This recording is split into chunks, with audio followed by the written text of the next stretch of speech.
In 1919, Boston experienced a bizarre disaster known as the Great Molasses Flood. A large storage tank burst, releasing a wave of molasses 25 feet high, moving at 35 miles an hour.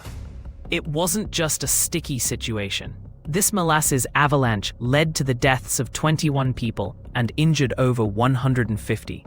People often joke about the remnants left behind, claiming that to this day, on a warm day, you can still smell molasses wafting through the streets.